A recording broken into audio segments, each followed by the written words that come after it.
bisa menciptakan lingkungan belajar yang positif.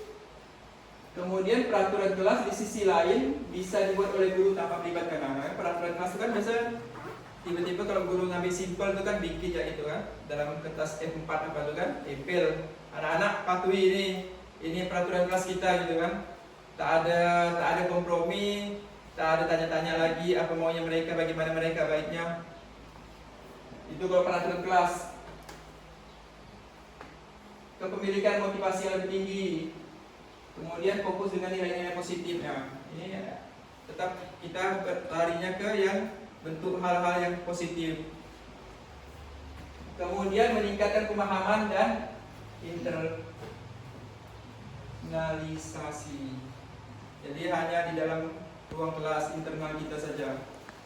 Jadi setiap kelas punya kesepakatan beda-beda sesuai dengan urung-urungnya si guru kelas dengan peserta didiknya atau siswanya. Nah, kesimpulan, meskipun peraturan kelas tetap penting, keyakinan kelas diberikan manfaat dalam menciptakan lingkungan belajar yang positif. Jadi tujuannya memang untuk memotivasi Bapak Ibu. Terima kasih. Silakan. Udah. Ada sih. Boleh ya? Jangan jawab. Nah. Boleh dari anak kemana? Oke. Pembelajaran dengan paradigma baru. Tadi ada disebut paradigma. Ya. Dirancang berdasarkan prinsip pembelajaran yang terdiferensiasi,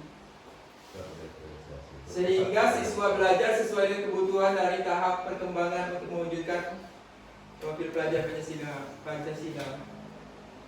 Nah, tadi itu seperti yang saya bilang tadi kan, kita memilah-milah anak itu kan, karena model pembelajaran sekarang itu memang ke profil pelajar Pancasila.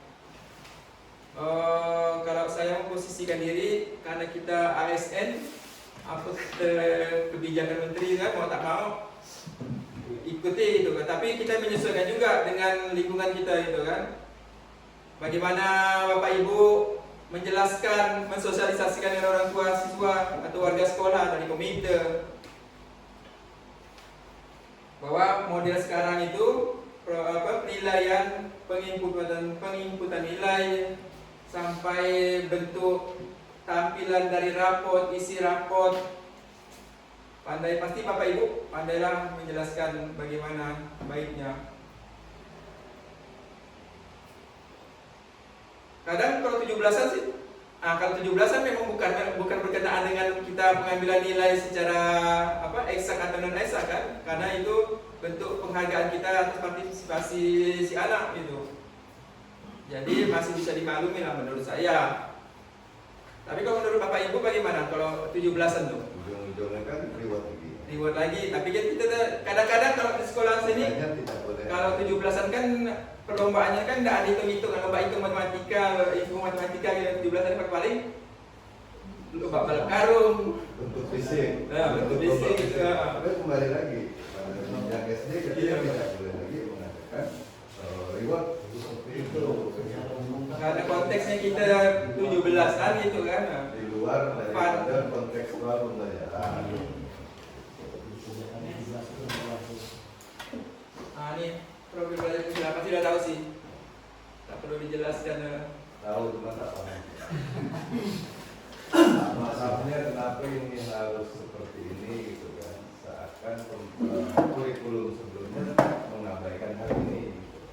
Saya rasa setiap kurikulum sebelumnya juga ada seperti ini. Ada. Ya, seperti pembelajaran terdiferensiasi ini kan hanya diberi kalimat yang baru sehingga seakan terdengar seperti baru, padahal ya sama-sama juga intinya.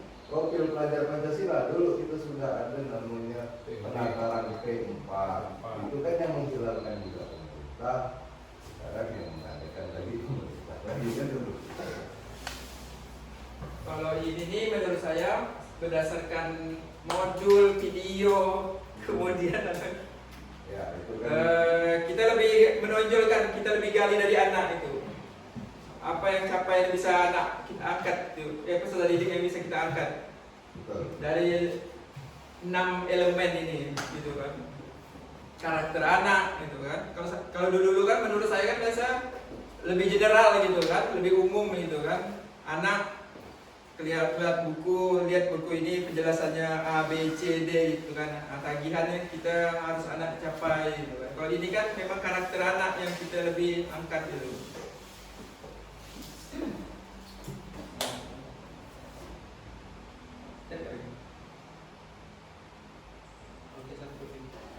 Sekarang disiplin positif. Disiplin positif dalam budaya kita, makna kata disiplin dimaknai menjadi suatu yang dilakukan seorang pada orang lain untuk mendapatkan kepatuhan. Cenderung hubungan disiplin tidak nyamanan.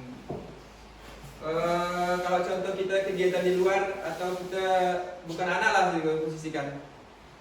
Kalau lewat jalan raya mesti pakai helm gitu. Disiplin. Atau kelihatan dari luar tapi tak bisa dilihat dari luar. Contohnya kalau berkendara jarak jauh atau biasa kadang keluar rumah hanya sebentar gitu kan, mesti bawa STNK atau SIM gitu. Kadang itu kan biasa polisi kan pernah bilang gitu, kalau pernah dulu kena razia, walaupun jarak dekat harus bawa SIM. Nah, itu kan bentuk kedisiplinan juga sebenarnya. Helm pakai, terus dikancingkan. Kadang gitu lah. Kalau di sekolah sini aplikasinya karena bentuknya tidak nyaman, pasti anak-anak ada peraturan yang bikin tak nyaman. Merasa tidak. Contohnya apa Bapak Ibu? Kalau tahu, rambut dipotong. Iya. Padahal sekarang masih ada kan kejadian kayak itu. Padahal bisa dipolisikan sebenarnya.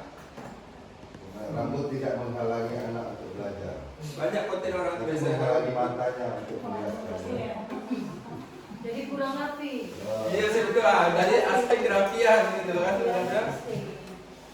Tapi kadang riskan juga sih sebenarnya Embel-embel tidak boleh adanya. Karena ada kasusnya dipolisikan dengan gurunya. Karena embel-embel tidak boleh adanya punishment itu tadi. Ya.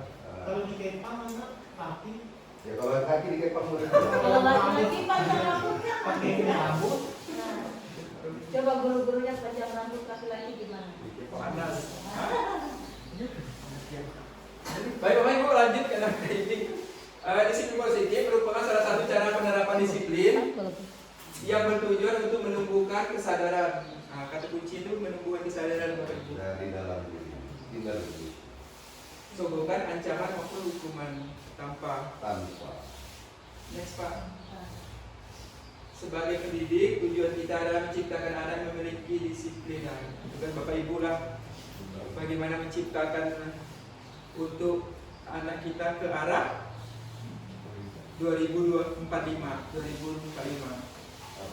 Apa tuh 2045? Indonesia emas. Emasnya tidak ada anak orang. Kalau 19 Ini kebutuhan dasar manusia Bapak Ibu. Ada bertahan hidup, survival tadi. Kemudian ada kasih sayang dan rasa diterima. Kemudian ada penguasaan. Tadi ada di awal-awal tadi kan kita bahas masalah penguasaan. Kemudian kebebasan, kesenangan. Bagaimana kita menimbulkan rasa senang anak datang ke sekolah di dalam lingkungan ruang belajar yang senang. Jangan belum lama-lama dan rasa mau pulang anak udah bosan gitu kan, belum banyak dikasih tugas udah bosan. Takutan intimidasi guru. Oh ya, next. Ini Bapak Ibu motivasi perilaku manusia. Motivasi merupakan dorongan yang timbul pada diri seseorang secara sadar atau tidak sadar. Tadi awal kan ada kita bahas masalah motivasi atau dorongan. Jadi motivasi Bapak Ibu datang ke sekolah itu apa? Kalau 17-an kemarin motivasinya apa? Mau ketemu teman, mau silaturahmi, mau say hello, atau mau ketemu Pak Camat juga gitu motivasinya. Jadi dorongan Bapak Ibu datang ke Atu Caman apa, dorongan datang ke sekolah apa gitu kan. Untuk mendapatkan nilai. Dapat info terbaru dari guru si A, si B yang malas ngajar ke apa gitu, atau yang ada masalah rumah tangga kan bisa salah satunya. Atau dorongan karena pengen mempersiapkan peserta didik untuk menuju Indonesia Emas. Kebutuhan eksos. Kebutuhan eksos. Oh iya. Kemudian menghindari ketidaknyamanan atau hukuman. Murid melakukan disiplin diri karena takut dihukum. Kemudian mendapatkan imbalan. Nah, tadi kita bahas. Murid melakukan disiplin diri karena ingin mendapat imbalan dan melupakan waktu bersih-bersih. Tidak masalah sih, sudah pandai-pandai Bapak Ibu lah memilah bagaimana itu kan mengaplikasikannya. Lanjut Pak. Menghargai nilai kebajikan diri sendiri. Murid melakukan disiplin karena sadar nilai kebajikan dirinya. Ini merupakan motivasi intrinsik sih sebenarnya. Jadi motivasi dari dalam dirinya. Sorry Bapak Ibu kalau ada yang tipu anaknya. Tapi kelihatan lembut. Ini konsep digital, konsep disiplin, identitas gagal. Nah, hukuman menyakitkan, nyaman, kemudian memaksa murid menyembunyikan kesalahan murid menjadi rendah diri. Kalau akibat impactnya atau dampaknya dari hukuman itu Bapak Ibu. Kemudian penghargaan yang kita berikan. Itu dampak efek merusak. Nanti kayak contoh tadi kasus itu kan, kalau si A dikasih 9 gitu kan, terus si B dikasih 8, padahal si B nya menurut dia kan dari soal yang dikerjakannya kayak lebih bagus, lebih on the book gitu kan, lihat di buku gitu kan. Itu bisa jadi kendala juga gitu kan. Kemudian menghukum dengan sistem ranking. Tadi ada yang kita bahas, kemudian menghargai dirinya sendiri. Kalau menghargai diri sendiri itu kita bisa seperti tadi menelaah, memilah tadi itu kan sesuai dengan kemampuan mereka. Jadi mereka merasa dihargai gitu. Sistem ranking apa? Kemudian konsekuensi penguatan jangka pendek, perlu monitoring berkelanjutan, stimulus respon murid, menghormati peraturan dengan waktu.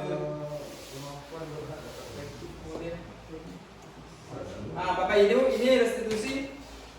Murid bertanggung jawab untuk perilaku, fokus pada pemecahan masalah jangka panjang murid, kemudian menghormati diri dan orang lain. Itu dalam teori kontrol. Diri memegang kontrol, murid bersemangat memperbaiki kesalahan. Nah, jadi kita bagaimana mengarahkan, jadi murid itu sadar itu kalau bikin kesalahan karena sesuai dengan kesepakatan kelas atau kegiatan kelas tadi.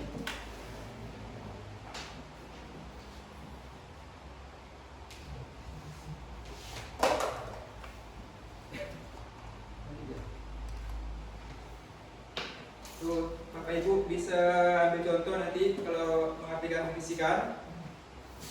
Ada pengertian restitusi, kemudian ciri-ciri restitusi. Jadi menciptakan kondisinya dulu yang perlu kita ciptakan. Kemudian itu ciri restitusi, bukan menebus kesalahan, namun belajar dari kesalahan. Jadi anak-anak itu bisa tahu gitu kan, kesalahan yang bagaimana mereka lakukan, apa yang tindakannya, bagaimana mereka menyikapinya.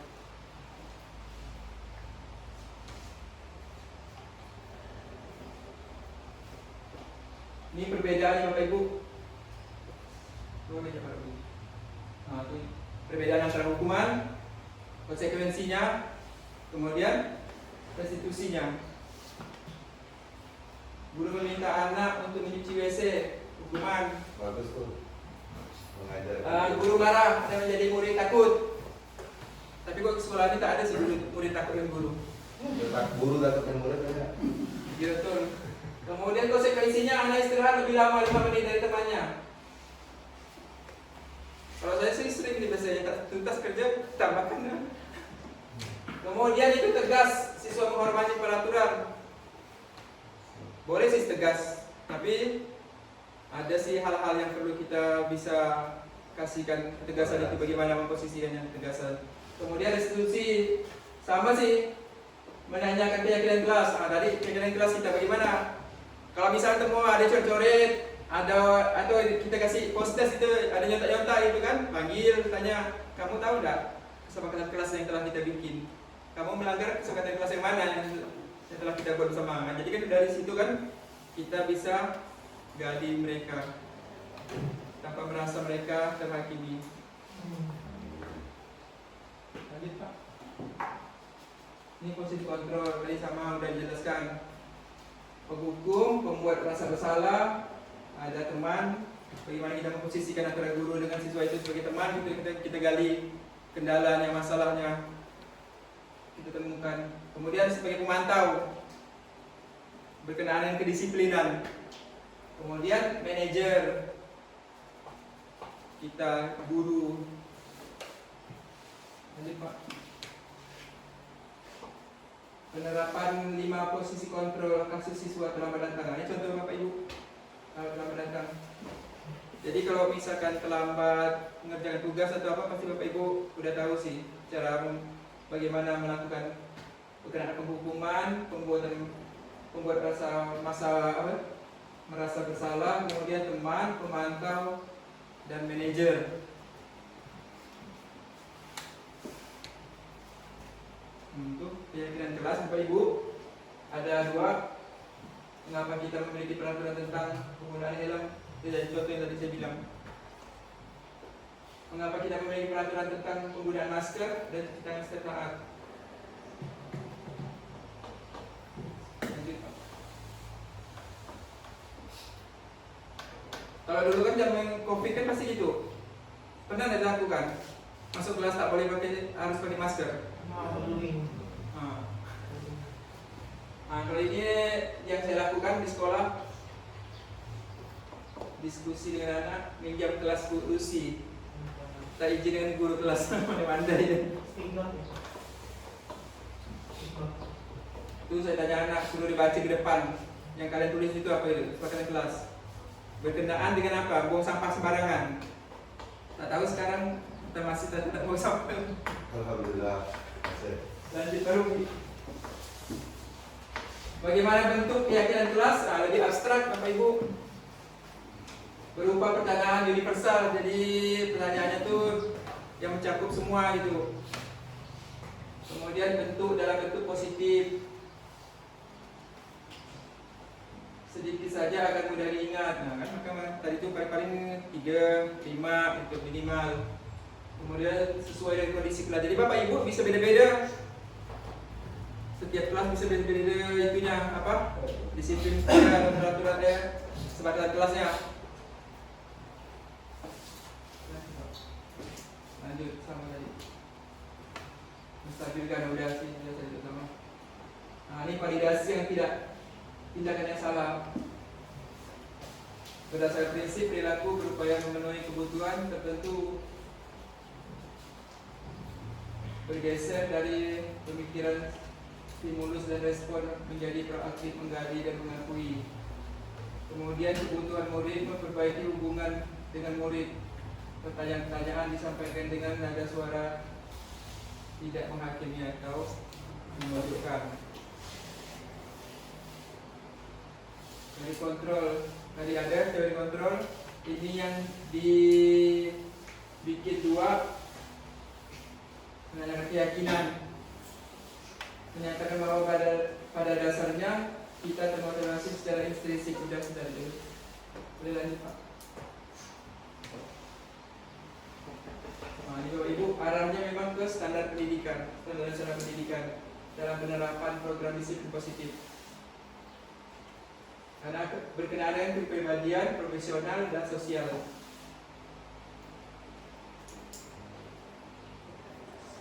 Lanjut. Oke, terima kasih. Jadi, Bapak Ibu, kita refleksi dari beberapa hal tadi. apa yang Bapak Ibu bisa ambil dari paparan materi saya, boleh Bapak Ibu sticky note-nya. Bisa, bisa. Silakan Bapak Ibu. Siap lagi. Dari slide 1, dari slide pertama sampai slide terakhir tadi itu. Bagaimana apa yang mesti Bapak lakukan? Bagaimana Bapak bisa mengaplikasikannya di kelas Bapak Ibu masing-masing? Saya akan tetap memberikan reward.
Betul.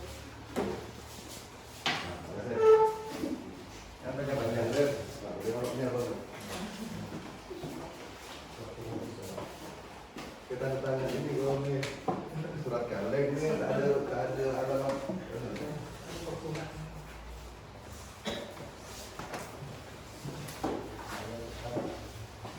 Kan memberikan demo.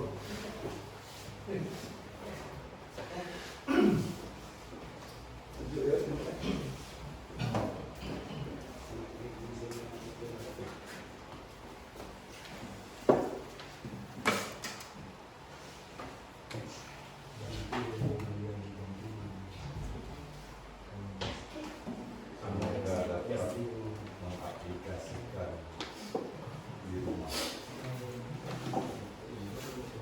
Tahu? Boleh saya tunjukkan?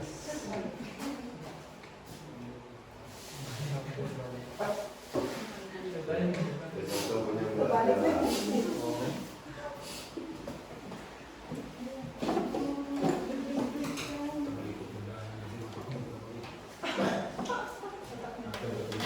Baik Bapak Ibu, lanjut.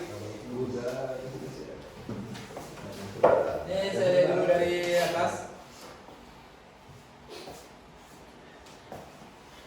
Jadi saya akan tetap memberikan reward kepada siswa dengan Bentuk dan cara. cara saya. Kemudian sangat termotivasi untuk dapat melakukan disiplin yang positif bagi sekolah. Kalau ini disiplin positif dengan membuat keyakinan kelas yang mencakup kebutuhan 5 dasar manusia. Tidak ada yang melanggar. Puasa. Seluruhnya dengan melakukan segitiga restitusi.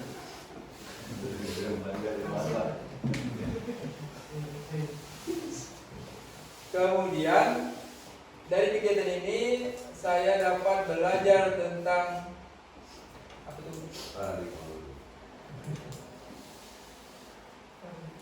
Paradigma baru kan? Bukan sih.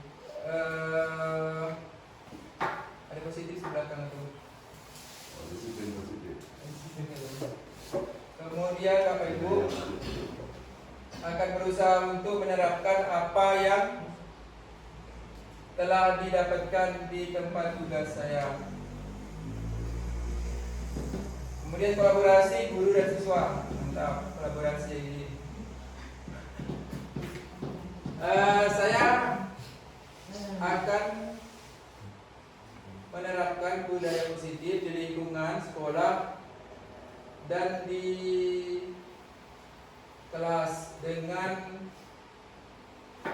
menerapkan disiplin positif untuk siswa dan juga untuk saya selaku guru. Mantap. Mantap ini. Oh, terima kasih. Tepuk tangan Bapak Ibu.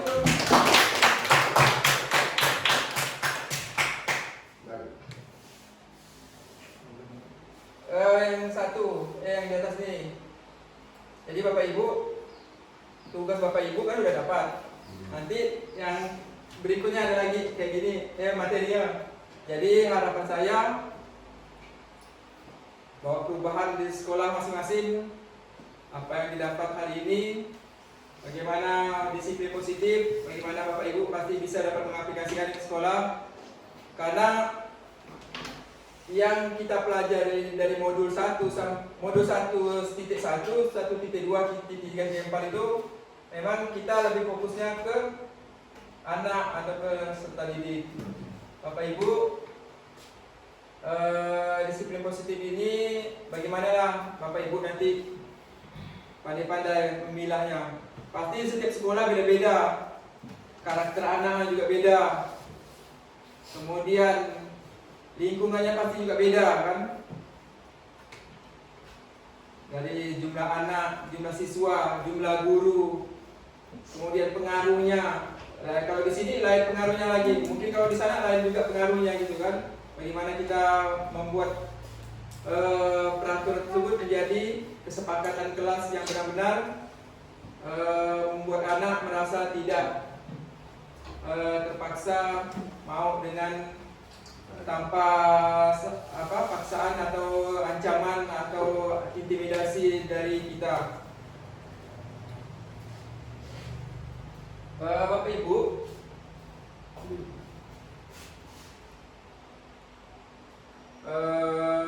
sebelum menutup, ada nggak yang masih mau ditanyakan atau mau berbagi berkenaan dengan disiplin positif kita?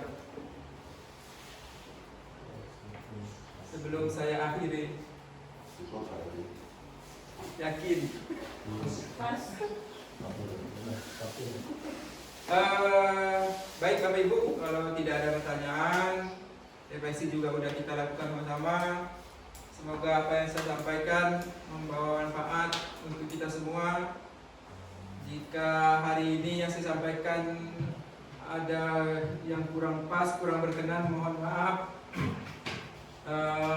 Mohon dimaklumi, masih dalam proses belajar. Yang nama belajar kan tidak ada batasannya. Bapak Ibu, untuk itu saya akhiri. Selamat siang, salam sejahtera untuk kita semua. Saya kembalikan ke moderator. Ya, baik Bapak Ibu, itulah tadi pemaparan telah disampaikan oleh Bapak Heri Sumantri SPD MPD selaku CGP Angkatan 11. Kiranya apa yang boleh kita lihat, kita dengar dari pemaparan Bapak Heri, kita boleh menerapkannya di sekolah kita masing-masing. Berikan aplaus kepada Pak Heri. Dan terima kasih Pak untuk waktu pemaparan dari Bapak. Jadi demikianlah serangkaian kegiatan kita pada siang hari ini. Sekali lagi saya selaku moderator mengucapkan terima kasih kepada Bapak Ibu sekalian yang berkenan hadir dalam kegiatan pada hari ini. Semoga kegiatan kita boleh berdampak di sekolah kita masing-masing. Terima kasih.